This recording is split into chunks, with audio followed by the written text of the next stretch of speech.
Assalamualaikum warahmatullahi wabarakatuh.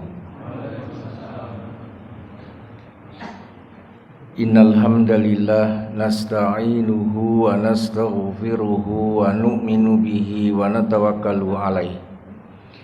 Ashhadu an la ilaha illallah wahdahu la syarikalah wa ashhadu anna Muhammadan abduhu wa rasuluh.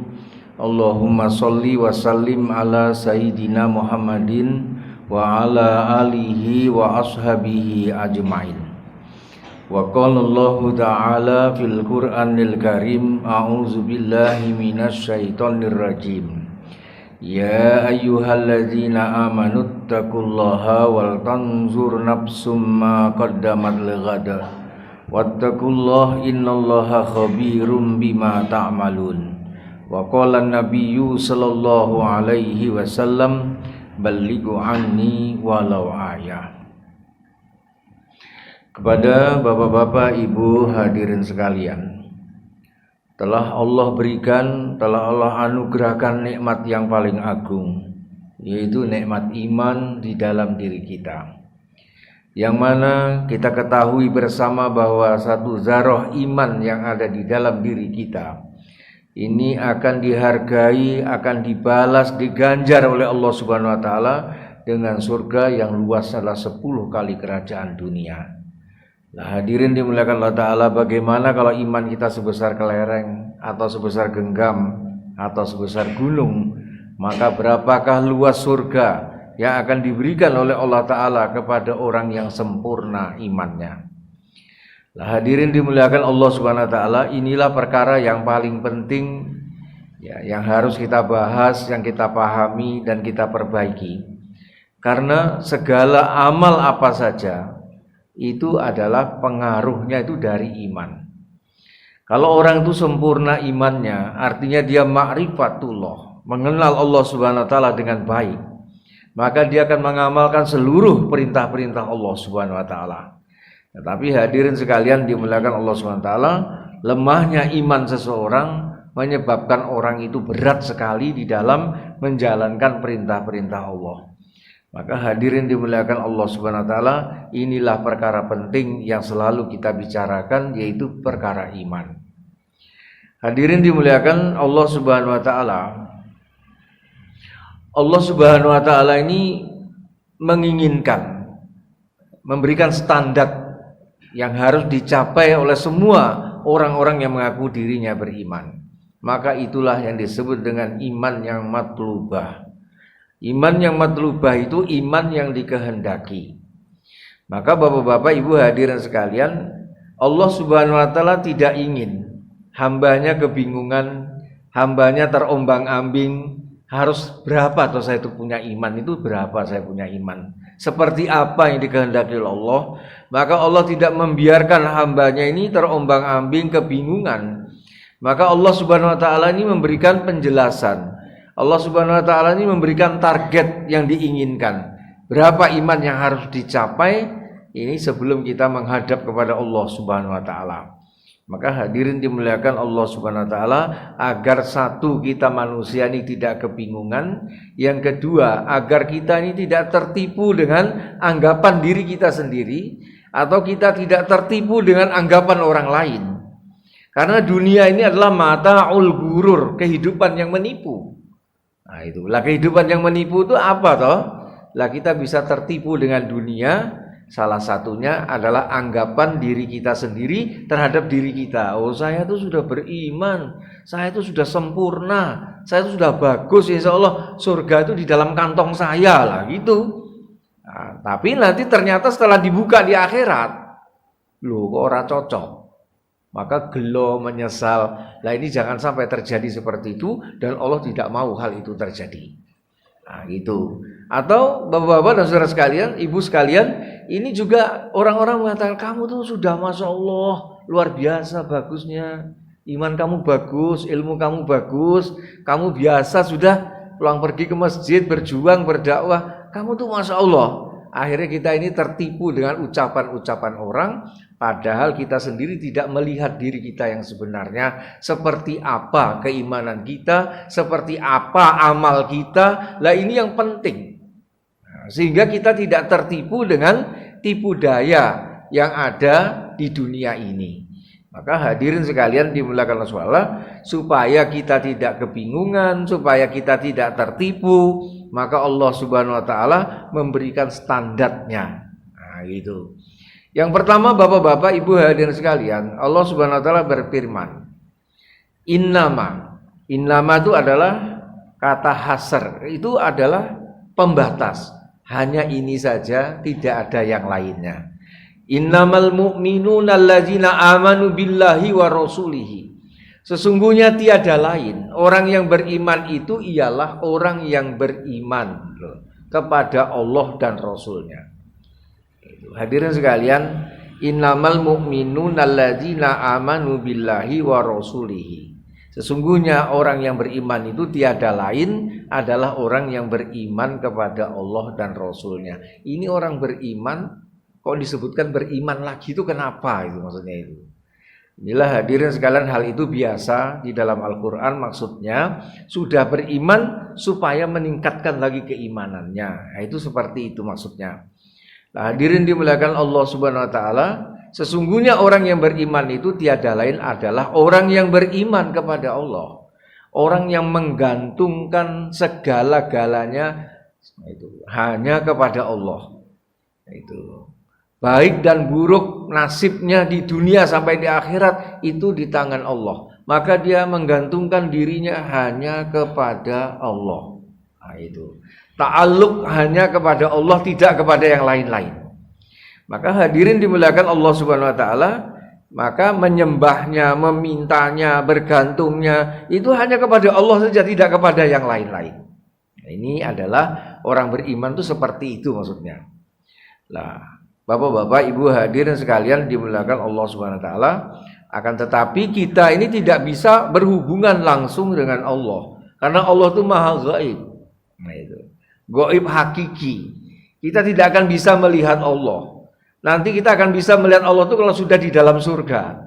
Itu kehendak Allah gitu. Jadi selama kita hidup di dunia ini, kita tidak akan bisa melihat Allah dan tidak bisa langsung berhubungan, berbicara, meminta langsung kepada Allah dan sebagainya. Itu. Maka Allah Subhanahu wa taala ini memilih daripada hambanya yang juga manusia, yang familiar dengan kita, ini menyampaikan apa-apa yang menjadi keinginan Allah Subhanahu wa taala atau perintah-perintahnya atau larangan-larangannya. Inilah hadirin sekalian, beriman kepada Rasul, beriman kepada Rasulullah Sallallahu Alaihi Wasallam sebagai perantara antara kita dengan Allah. Antara kita dengan Allah Subhanahu wa taala, Nabi inilah yang diutus oleh Allah. Nabi inilah yang menjelaskan apa-apa yang menjadi perintah-perintah Allah, larangan-larangan Allah, keinginan-keinginan Allah. Maka hadirin dimuliakan Allah taala, orang yang beriman itu beriman kepada Allah dan beriman kepada Rasulullah sallallahu alaihi wasallam. Nah, hadirin dimuliakan Allah Subhanahu wa taala, inilah hadirin sekalian pokok dasar, pondasi orang yang beriman itu adalah beriman kepada Allah dan Rasulnya. Bapak-bapak, Ibu hadirin sekalian dimuliakan Allah Subhanahu wa taala, sesungguhnya tiada lain orang yang beriman itu beriman kepada Allah dan Rasulnya. Kemudian ayat berikutnya itu mengatakan summa lam yartabu. Kemudian dia tidak ragu-ragu. Itu apa maksudnya Bapak-bapak, Ibu hadirin sekalian? Orang itu tidak ragu keimanannya kepada Allah dan Rasulnya. Maksudnya begitu. Tetapi summa lam yartabu, terkandung di dalamnya itu adalah ada atau akan datang hal-hal yang besar, gelombang-gelombang kehidupan yang akan menerpa orang beriman ini sehingga menggoncangkan keimanannya, menyebabkan dia ragu kepada Allah dan Rasulnya. Nah itu. Maka hadirin dimuliakan Allah Subhanahu wa taala, inilah hadirin sekalian ujian-ujian keimanan yang akan menyebabkan orang itu bisa menjadi ragu kepada Allah dan Rasulnya. Maka Bapak-bapak, Ibu hadirin sekalian, Allah Ta'ala berfirman, keterangan tentang semalam yartabu ini, ahasiban nasu ayutraku ayakulu amanna wahum la yuftanun. Apakah manusia mengira akan dibiarkan begitu saja setelah mengaku dirinya beriman? Wahum la yuftanun, sedangkan mereka belum diuji. Artinya setiap orang yang telah mengaku dirinya beriman akan datang ujian-ujian dalam kehidupan ini. Lah Bapak-bapak, Ibu hadirin sekalian dimuliakan Allah Subhanahu wa taala, kalau Pak Guru menguji muridnya itu berangkat dari tidak tahu. Kalau Pak dosen menguji daripada mahasiswanya itu juga dari berangkat tidak tahu, pengen tahu kemampuan murid saya, pengen tahu kemampuan daripada mahasiswa saya. Tapi kalau Allah itu kan sudah maha tahu, Pak. Siapa yang beriman, siapa yang munafik, siapa yang kafir, itu Allah tahu semua. Tapi kenapa Allah Subhanahu wa taala mengadakan ujian? Nah, itu. Maka Bapak-bapak, Ibu hadirin sekalian, Allah itu tidak kepengen tahu, Allah sudah tahu. Tetapi ujian itu tetap diadakan. Ini merupakan kasih sayang Allah. Ini adalah untuk hambanya itu sendiri, biar tahu siapa dirinya. Nah itu, maka kata orang Jawa itu, ini kaca beronggolo yang besar, maka kamu bercerminlah di situ. Inilah diri kamu yang sebenarnya. Bapak-bapak, Ibu hadirin sekalian dimuliakan Allah Subhanahu wa taala. Maka dalam hal ini hadirin sekalian, Allah ini tetap mengadakan ujian-ujian itu dalam rangka apa? Ingin agar hambanya itu tahu siapa dirinya. Oh, saya ternyata diuji dengan kesuksesan. Saya bisa bersyukur, alhamdulillah. Ratetel imanku, gitu maksudnya itu. Karena kita sudah tahu Bapak-bapak Ibu sekalian, Sa'labah itu dulu waktu miskin itu malah baik dan taat, imannya bagus. Tapi setelah dia menjadi orang kaya, dia memasuki ranah yang sebenarnya dia tidak mampu, tapi dia minta itu terus, nekat. Akhirnya betul tidak mampu. Akhirnya dia jadi murtad dan munafik. Nah itu, hadirin sekalian, itu tidak diinginkan, tidak termasuk yang disebutkan di dalam ayat ini. Nah itu, hadirin dimuliakan Allah Subhanahu wa taala. Jadi dalam hal ini hadirin sekalian, Allah Subhanahu wa taala pasti akan menguji kita dengan perkara-perkara yang akan mengguncangkan daripada keimanan kita sehingga kita ragu kepada Allah dan Rasulnya. Maka hadirin dimuliakan Allah Ta'ala, semalam yartabu ahasiban nasu ayutraku ayakulu amanna wahum la yuftanun. Manusia tidak akan dibiarkan begitu saja mengaku dirinya beriman kemudian dia tidak diuji dalam keimanannya. Walaqad fatannal ladzina min qablihim fala ya'lamannallahu alladzina shadaku wala ya'lamannal kadzibin. Sungguh-sungguh kami telah menguji orang-orang sebelum mereka. Jadi orang-orang dahulu, orang-orang beriman yang terdahulu semua telah diuji oleh Allah Subhanahu wa taala. Nah, itu. Maka saking beratnya ujian yang dialami oleh Nabi dan sahabat, maka hadirin dimuliakan Allah Ta'ala sampai sahabat Khobab itu mengatakan, "Ya Rasulullah, mata Nasrullah, mata Nasrullah." Ini sudah dipanggang di atas api loh. Badannya sampai hancur karena sampai api itu padam karena darah dan lemak yang ada pada diri sahabat Khobab. Itu matur pada Nabi, "Ya Rasulullah, kapan pertolongan Allah ini datang pada kita? Berat sekali ujian ini." Maka Nabi sallallahu alaihi wasallam bersabda, "Wahai Khobab," kata Nabi, orang dahulu itu ujiannya jauh lebih berat. Ada yang digergaji kepalanya sampai belah dua badannya. Ada yang disisir dagingnya hidup-hidup. Tapi mereka tidak murtad dari agamanya. Walakinnakum tasta'jilun. Akan tetapi kamu tuh tergesa-gesa. Nanti pertolongan Allah datang. Ini enggak lama ujian ini itu. Ala inna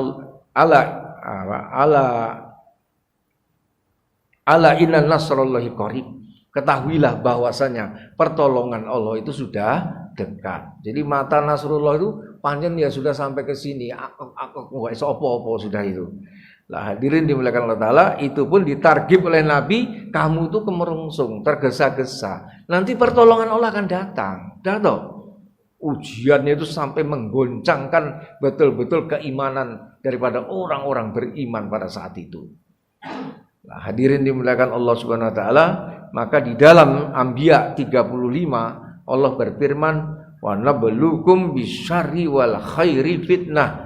Goncangan-goncangan yang akan datang itu adalah kami akan menguji kalian dengan perkara-perkara yang baik dan perkara-perkara yang dirasa tidak baik, buruk, syar. Bapak-bapak, Ibu hadirin sekalian dimuliakan Allah SWT, maka dalam hal ini hadirin sekalian Allah berfirman, "Walanabluwannakum bisyai'im minal khaufi wal ju' wa naqsim minal amwali wal anfusi was samarat wa basyiris sabirin." Sungguh pasti kami akan menguji kalian semua. Pakai sungguh dan pasti. Bayangkan. Apa tuh, Pak? Ibu sekalian, walanabluwannakum bisyai'im minal khaufi, dengan sesuatu yang menakutkan. Bisyai'im minal khaufi wal ju', kelaparan. Wa naqsim minal amwal, kemiskinan. Wa naqsim minal amwali wal anfusi. Itu anfus itu artinya kematian. Itu hadirin dimuliakan Allah Subhanahu wa taala, ini contoh-contoh ujian-ujian yang datang dari Allah Ta'ala, ketakutan, ya kan? Kemiskinan, kematian, dan gagalnya panenan. Ini adalah contoh-contoh yang Allah berikan, orang itu akan mengalami cobaan-cobaan yang dirasa kurang enak di dalam hati. Nah itu. Hadirin dimuliakan Allah Subhanahu wa taala, tidak ada rezeki, tidak ada apa-apa, sampai kelaparan. Ini ujian yang luar biasa. Nah itu. Maka hadirin dimuliakan Allah Subhanahu wa taala, sahabat Abu Hurairah itu, beliau itu sampai tiduran di lantai masjid itu. Dikira sakit ayan, Pak. Diinjak sininya itu. Ternyata bukan sakit ayan. Ternyata kelaparan beberapa hari tidak makan. Oh. Itu atasnya sahabat Abu Hurairah yang meriwayatkan ribuan hadis, Pak. Itu mengalami pengalaman yang kayak gitu. Tapi pada suatu masa, Bapak-bapak Ibu sekalian, dalam riwayat dikatakan kalau bajunya merah, itu sapu tangannya juga merah. Beliau diangkat oleh Allah Ta'ala, diperbaiki kehidupannya, jadi orang kaya. Maka siapa yang datang ke rumah Abu Hurairah, satu mendapat ilmu agama, yang kedua mendapat makan, naik pulang disangoni. Ini loh yang saya singgung-singgung di idola itu, maksudnya itu bisa nggak kita nyangoni orang jauh-jauh gitu, maksudnya kan belum bisa, ya minimal ada suguhannya. Nah, itu. Ini bapak-bapak ibu sekalian, jadi tidak ada yang keluar dari sunnah itu. Nah, itu. Hadirin dimuliakan Allah Subhanahu Wa Taala. Maka Nabi datang ke rumah putri beliau, Bunda Fatimah radhiyallahu anha. Maka sahabat Hasan dan Husain itu masih kecil-kecil menangis, Pak. Maka Nabi bertanya, "Wahai Fatimah, kenapa cucu-cucuku kok menangis itu kenapa?" Kata Nabi. "Ya Rasulullah, mereka ini kepingin menyusu ya Rasulullah. Tapi air susuku ini kering, tidak mengeluarkan air susu. Karena beberapa hari aku sudah tidak makan." Ini putri Nabi. Ini dialami. Walanabluwannakum bisyai'im minal khaufi wal ju'. Mengalami kelaparan itu Nabi biasa. Nah itu. Beberapa hari tidak makan itu biasa Nabi. Nah itu. Tapi hal itu tidak menggoncangkan keimanan Nabi, tidak menggoncangkan daripada keimanan keluarga Nabi, itu maksudnya. Maka sahabat Ali datang, "Loh, kenapa ini?" Oh, Nabi bertanya, "Lah, suami kamu di mana, Nak?" "Ini suami saya itu dalam ikatan fisabilillah, dalam perjuangan dakwah, beberapa hari sedang tugas gitu. Jadi tidak sempat bekerja sehingga keluarga di belakang keadaannya seperti itu." Itu Nabi diam, tidak marah, apapun, tidak komentar apa-apa. Nah, itu. Kalau ini suami tidak tanggung jawab ini, Anak saya keleleran, putu saya keleleran. Oh ini dosa besar, menelantarkan keluarga. Itu harusnya Nabi bersabda seperti itu kalau itu salah. Tapi Nabi diam saja. Nah itu. Maka bapak-bapak ibu hadirin sekalian, sahabat Ali pulang, loh keadaan keluargaku kayak gini. Nah, ini tugas sudah selesai. Maka sahabat Ali langsung bekerja kepada Yahudi Israel. Walah gampang, walah. Hadirin Allah Ta'ala, satu kali siram kebun kurma itu 1 biji kurma. Itu sudah, itu banyak lah. Termasuk beliau itu kuat tuh.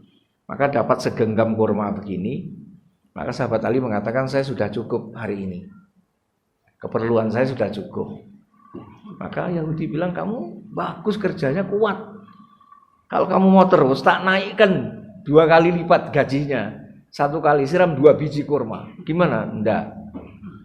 Saya sudah cukup. Nah, itu pulang, maka kurma itu dibagikan kepada anak istri dan juga termasuk Rasulullah sallallahu alaihi wasallam. Beliau juga belum makan beberapa hari. Itu, Pak. Loh, Nabi kok enggak kerja? Nabi itu Al-Amin, itu digelari Al-Amin. Orang yang dapat dipercaya itu karena bisnisnya jujur. Nabi itu orang ahli bisnis.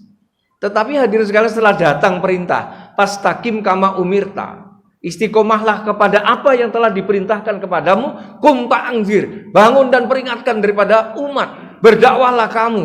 Maka Nabi tidak pernah lagi pergi ke pasar untuk berdagang. Bahkan beliau mengatakan la rohata ba'dal yaum, tidak ada istirahat lagi setelah hari ini. Terus. Nah, itu pengorbanan yang luar biasa. Maka umat ini suruh berterima kasih kepada Nabi, yang mana beliau dan keluarganya berkorban habis-habisan bagaimana agama ini bisa tegak. Maka kita diperintahkan oleh Allah untuk berselawat yang banyak kepada siapa? Rasulullah sallallahu alaihi wasallam.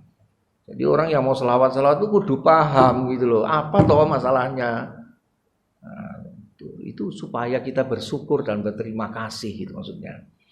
Lah, Bapak-bapak Ibu hadirin sekalian dimuliakan Allah Subhanahu wa taala, begitulah keadaannya itu. Nah, rata-rata sahabat di awal-awal itu semua seperti itu. Waktu bangkitnya perjuangan itu begitu, susah semuanya. Nah, itu. Maka hadirin sekalian, ini tidak menggoncangkan keimanan Nabi dan sahabat. Nah, itu maksudnya seperti itu. Nah, Bapak-bapak Ibu hadirin sekalian dimuliakan Allah Subhanahu wa taala. Maka begitu juga ketika datang ujian, kebalikannya daripada kelaparan, kebalikan daripada kemiskinan. Maka ketika terbukanya dunia lebar-lebar, Romawi, Persia telah runtuh. Maka superpower runtuh, lah harta mereka itu, rampasan perang itu dibawa pulang ke Madinah. Maka rumah sahabat itu karung-karung gandum itu berisi emas permata. Dalam waktu 30 tahun Allah kasih kekayaan yang luar biasa. Tidak ada yang tidak kaya. Miskin sudah tidak ada. Nah, itu. Tapi sahabat itu kalau makan lagi 1 suap 2 suap menangis. Jadi waktu makan tuh menangis. Maka sahabat yang lain mengatakan, wahai sahabat Rasulullah, ini bukan saatnya menangis bersedih. Sekarang ini saatnya kita bersyukur kepada Allah atas nikmat Allah yang begitu banyak, terbukanya dunia lebar-lebar seperti ini. Maka sahabat yang menangis ini menjawabnya apa? Aku tuh khawatir, jangan-jangan perjuangan kita, pengorbanan kita, ibadah kita dibalas Allah sekarang ini di dunia, sementara nanti di akhirat tidak ada bagian lagi untuk kita. Jadi sahabat, bapak-bapak ibu sekalian, walaupun dunia di tangan, ning pikiran iki akhirat. Awake dhewe pas lagi orang duwe pikirane akhirat terus, tahajud, doa. Tapi kalau sudah nyekel banyak, masih ingat nggak malam Rabu kira-kira pengajian ya sekarang? Maaf sekalian, ini minta maaf saya. Itu. Lah ini sekalian bagaimana kontrasnya kehidupan kita dengan kehidupan daripada para sahabat. Maka bapak-bapak ibu hadirin sekalian dimuliakan Allah Subhanahu wa taala. Sahabat Abu Ayyub Al-Ansori itu orang sudah berumur 90 tahun Pak Joko. Dengan berapa? Hah? Lagi 60 Pak, belum 90. Maka hadirin sekalian, para sahabat mengatakan, wahai Tuan Abu Ayyub, jenengan itu sahabat Nabi dan telah puas berjuang bersama dengan Nabi. Ya kan? Maka hari ini jenengan sudah tua dan sudah lemah dan sakit-sakitan. Maka tidak ada dosa bagi orang yang sudah tua, lemah, sakit-sakitan, tidak ada dosa untuk tidak ikut berjuang. Jadi kalau masih sehat tidak berjuang, dosa enggak? Paling aneh loh. Ya kan? Lah Bapak Ibu hadir sekalian dimuliakan Allah SWT, sahabat Abu Ayyub mengatakan, memang benar, dulu aku muda tuh aku ringan, tapi sekarang aku tua ini berat. Memang benar, dulu sehat itu ringan aku, sekarang aku sakit itu berat. Tapi ayat yang berbunyi infiru khifafan wasikolan, berjuanglah kamu di jalan Allah, baik dalam keadaan ringan maupun dalam keadaan berat. Aku takut. Jadi mudanya, tuanya tidak berubah, sehat, sakit tidak berubah. Ini yang dikatakan sumalam yartab. Itu Pak. Nah ini ayatnya, ini hadisnya, ini riwayat yang menerangkan bagaimana para sahabat dalam memahami ayat. Tidak ada yang lebih paham masalah ayat agama itu melebihi Nabi dan para sahabat. Ini orang-orang generasi pertama yang menerima daripada agama. Nah, itu Pak. Maka hadirin dimuliakan Allah Subhanahu wa taala. Maka dalam hal ini hadirin sekalian, ini ada dua.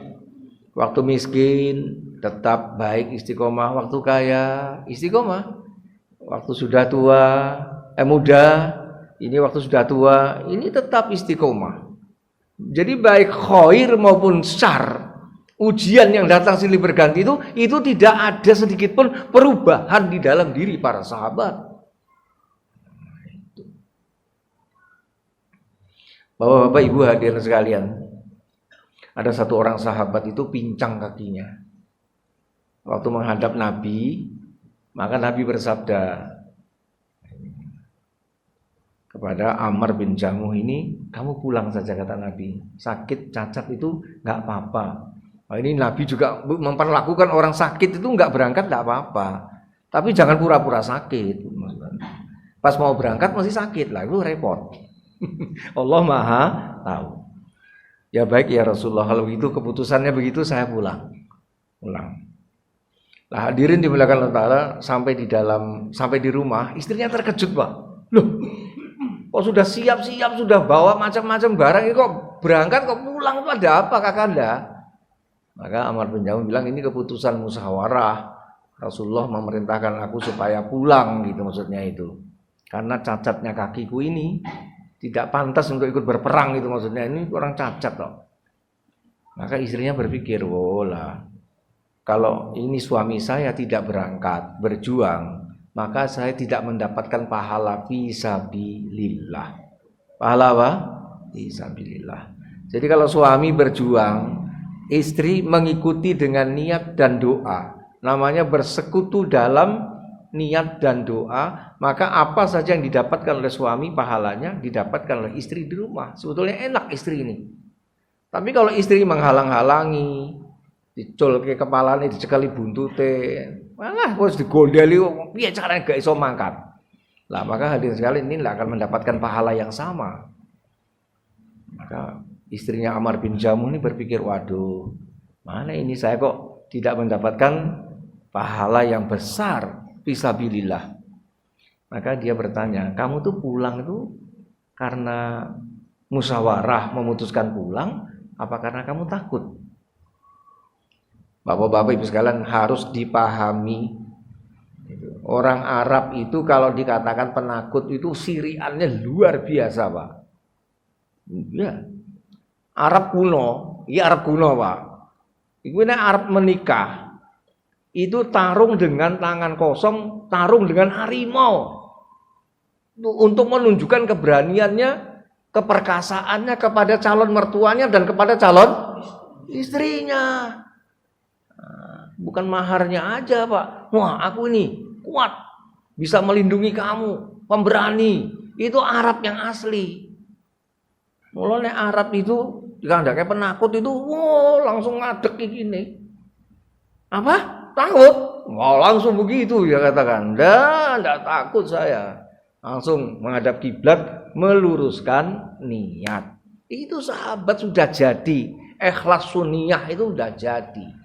Jadi enggak ada beramal karena istrinya, beramal karena tetangga, beramal karena jamaah masjid, dilihat orang. Itu memalukan, Pak. Itu syirik kayak gitu itu beramal. Tuh sahabat langsung menghadap, ya Allah, meluruskan niat. Hamba mohon kepadamu ya Allah, pakai hamba dalam perjuangan ini ya Allah. Jangan pulangkan lagi aku ke rumah ini. Doanya itu seperti itu, Pak. Maka ikut bersama Rasulullah sampai di medan laga, akhirnya mati syahid. Maka setelah itu jenazahnya itu mau dibawa pulang ke Madinah gitu, Pak. Mau dimakamkan di Madinah. Maka hadirin sekalian, ontanya itu tidak mau berdiri, diam aja. Maka Nabi bertanya, apa yang dikatakan oleh Amr bin Jamuh sebelum dia berangkat. Dia berdoa kepada Allah, ya Rasulullah, supaya tidak dikembalikan lagi ke rumahnya. Oh gitu, kalau gitu dikuburkan di sini saja, tidak usah dibawa pulang. Itu Pak, mantap. Jadi sahabat-sahabat itu perkara ujian-ujian duniawi itu tidak terpengaruh. Maka sahabat Ali mengatakan, wahai dunia, berapa banyak sudah orang yang kamu tipu. Ini sahabat Ali mengatakan seperti itu. Jangan kau tipu aku, jangan kau tipu aku, tipu yang lain saja. Oh, itu sahabat Ali mengatakan seperti itu. Maka bapak-bapak, ibu hadirin sekalian dimuliakan Allah Subhanahu wa taala, lah ini summalam yartabu, tidak pernah ragu keimanannya kepada Allah dan Rasulnya itu enggak tetel gitu maksudnya. Baik dalam keadaan senang maupun dalam keadaan sulit. Nah, itu terus istiqomah. Nah, itu. Lah ini ciri orang yang betul-betul beriman tuh kayak gini ini. Nah, itu. Nah, Bapak-bapak Ibu sekalian, maka disebutkan di dalam ayat ulaika humus shadiqun. Mereka itulah orang-orang yang beriman kepada Allah dan Rasulnya, tidak sedikit pun ragu di dalam keimanannya. Wajahadu bi amwalihim wa anfusihim fi sabilillah. Dan mereka selalu eksis di dalam perjuangan agama, walaupun dalam keadaan senang, susah, tua, muda, berat, ringan, terus. Nah itu. Lah orang yang seperti ini soduk, benar keimanannya, diakui oleh siapa? Diakui oleh siapa? Allah. Maka bapak-bapak ibu sekalian, kita orang beriman diberitahu supaya tidak bingung. Supaya tidak bingung gitu maksudnya. Kita jangan sampai tertipu dengan dunia yang dikatakan dunia itu adalah mataul gurur, kehidupan yang menipu. Tertipu oleh anggapan kita sendiri atau tertipu dengan pujian-pujian orang lain gitu. Sehingga kita tertipu, barang dibuka neng kono, kecelek. Loh, kok lah enggak bisa balik lagi ke dunia. Tetapi bapak-bapak ibu sekalian, mumpung masih di dunia, maka Allah berikan ini loh. Orang yang beriman tuh hanya ini, iman pada Allah dan Rasulnya. Kemudian dapat ujian ini, ujian itu, baik buruk, dia tidak ragu, tidak goncang. Dan menunjukkan bahwa dia tidak ragu dan tidak goncang, hadirin sekalian, dia ini selalu eksis di dalam perjuangan agama. Maka mereka itulah orang yang benar keimanannya. Itu Pak, itu Allah yang memberikan titel ulaika humus shadiqun. Oh, no, bukan manusia, Allah yang mengatakan itu. Ya Rasulullah, saya ini mau masuk, saya itu mau Islam, tapi satu saya tidak mau bayar zakat. Yang kedua, saya ini penakut ya Rasulullah, saya tidak mau ikut berjuang. Nah, itu ada orang datang minta keringanan, tidak bayar zakat dan tidak mau berjuang. Maka Nabi SAW bersabda, wahai Basir, kalau kamu tidak mau bayar zakat dan kamu tidak mau berjuang, lah kamu mau masuk surga dengan cara apa? Nabi bersabda, kamu mau masuk surga dengan cara apa? Baiklah ya Rasulullah, saya akan ikut bayar zakat dan saya juga akan ikut berjuang di jalan Allah. Nah begitu, itu sekalian.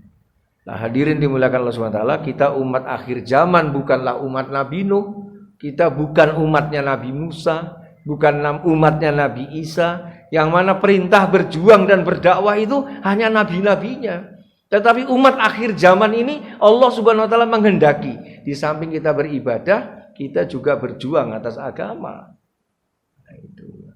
Maka hadirin sekalian dimuliakan Allah Subhanahu wa taala, kita tidak boleh puas dengan diri kita masing-masing dan jangan tertipu dengan anggapan. Maka Allah berfirman, wal asri innal insana lafi khusrin illa. Demi waktu, sesungguhnya manusia itu kebanyakan dalam keadaan rugi.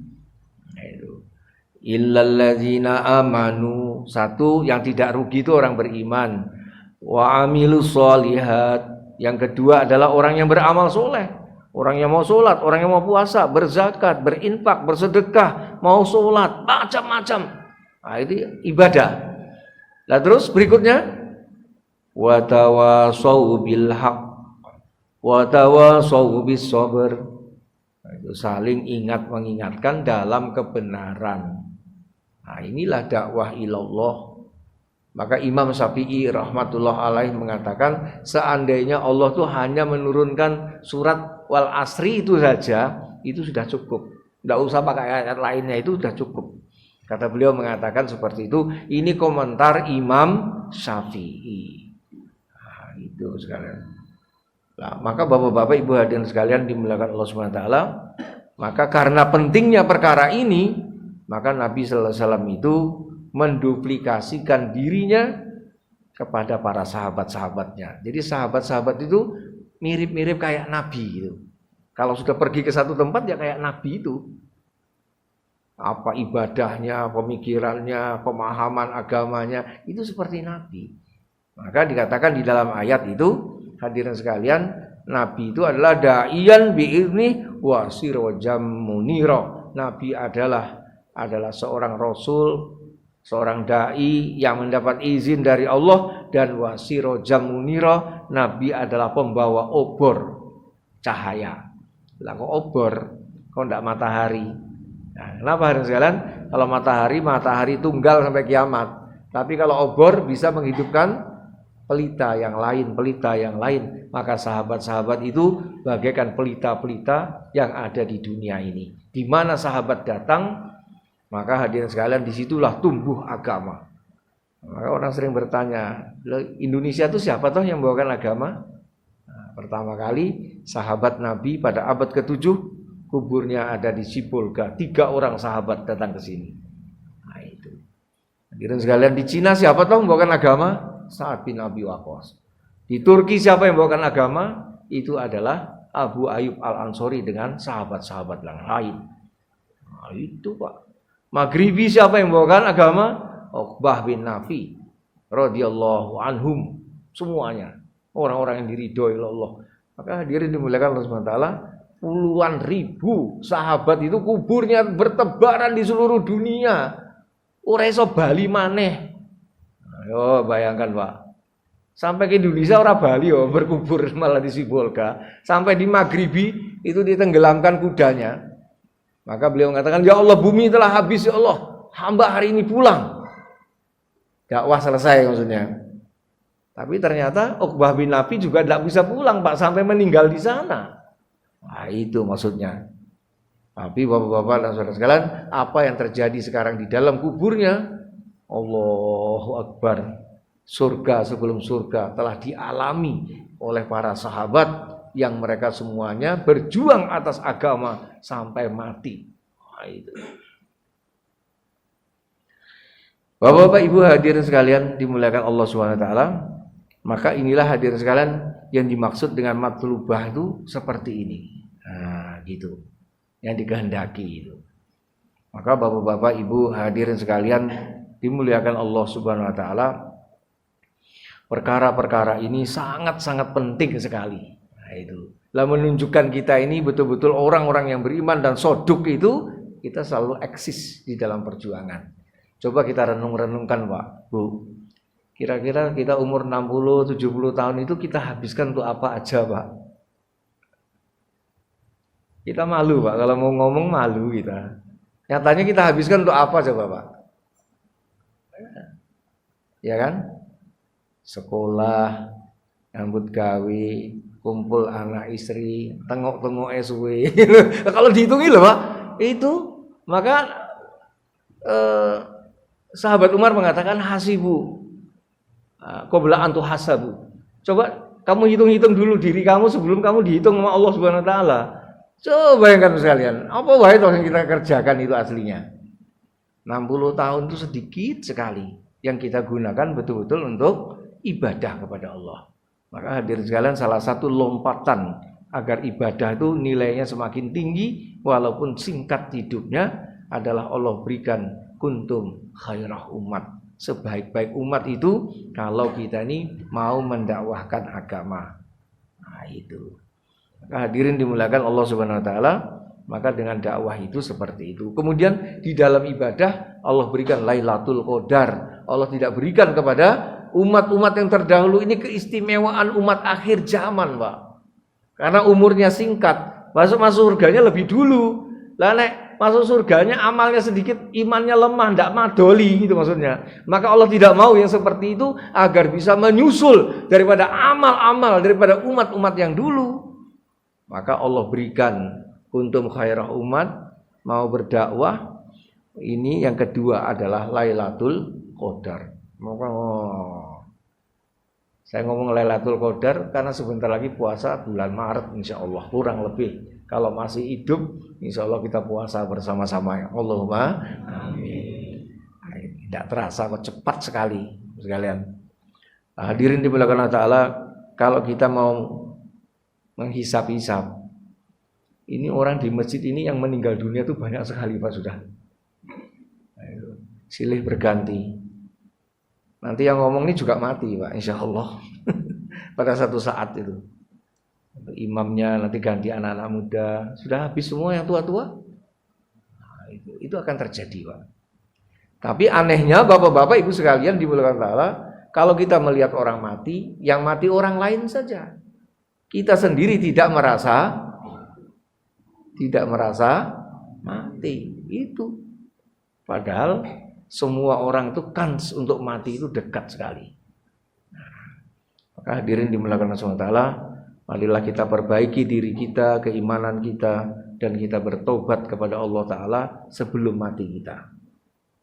Maka bapak-bapak, ibu hadirin sekalian, kalau punya kesalahan kepada Allah, kita segera bertobat, istighfar yang banyak. Nah gitu, berjanji tidak mengulangi, memperbaiki daripada amal. Nah ini. Tapi kalau kita ini punya salah kepada manusia, kita pernah memfitnah, kita pernah menyakiti, kita pernah mendolimi, kita berhutang belum bayar, dan seterusnya, maka bapak-bapak, ibu hadirin sekalian, maka kita minta maaf, kita bayar hutangnya, kita minta maaf atas kesalahan-kesalahan kita, hak-hak adami itu kita minta maaf. Nah, hadirin dimuliakan Allah SWT, Allah itu Ghafurur Rahim, Maha Pengampun, Maha Penyayang. Nah itu. Maka orang datang dengan dosa sebesar gunung atau sebanyak buih di lautan. Kalau dia datang kepada Allah, maka Allah akan menyambut dia dan memberikan ampunan kepada orang yang bertobat kepadanya. Lawang Allah aja kepada hamba-hambanya yang dosanya sudah alah wis keliwat-liwat gitu maksudnya itu diampuni ya. Lah apalagi kita manusia, kita datang minta maaf. Lah kalau orang itu datang kepada kita minta maaf, ya kita maafkan. Ini kita menjalankan sifat Allah yang Ghafur itu maksudnya. Maka bapak-bapak, ibu hadirin sekalian dimuliakan Allah SWT, inilah hadirin sekalian dicontohkan oleh Nabi. Ada orang nunggang onta, ontanya kebak bekal itu. Lah kecapean di gurun pasir itu leyeh-leyeh gitu tertidur. Lah waktu bangun tidur ontanya hilang Pak. Allah, kiamat sugro ini. Cari sana, cari sini, rono rene, ora ketemu untane. Mati aku wis ora iso lunga, mangan ya ora iso, mati wis entek. Akhirnya tertidur lagi, Pak. Lah waktu bangun tidur itu ontanya di depan mukanya, ontanya, loh, ontanya teko meneh balik. Saking gembiranya, maka dia bilang, ya Allah, engkau hambaku, aku Tuhanmu. Dia bilang, kebalik Pak. Saking apa? Saking gembiranya. Maka bapak-bapak ibu hadirin sekalian, sebenarnya dia mau mengatakan, ya Allah engkau Tuhanku, aku hambamu. Karena saking gembiranya sampai keselio lidahnya salah. Ini diceritakan oleh Nabi. Lah Allah itu lebih seneng, lebih gembira dari orang yang kehilangan onta ketika ontanya datang, melihat hambanya mau datang dan bertobat kepadanya. Allah gembira. Gitu. Mula ya kuwi taubatan qabla maut. Ya Allah berikanlah kepada kami taubat sebelum mati. Itu doa-doa orang dulu. Itu. Jadi itulah Bapak sekalian, kami menghimbau diri kami sendiri, kita semua selalu bertobat kepada Allah, memperbaiki diri kita, menggunakan waktu kita ini benar-benar beriman kepada Allah dan Rasulnya, kemudian tidak ragu, istiqomah di dalam beribadah, berjuang. Nah inilah orang yang benar keimanannya. Semua bersedia dan saya insyaallah. Demikian yang dapat kami sampaikan. Mudah-mudahan sedikit ini manfaat untuk saya dan untuk kita semua. Sebelum kami tutup, mungkin masih ada yang kurang jelas yang mau ditanyakan, kami persilahkan.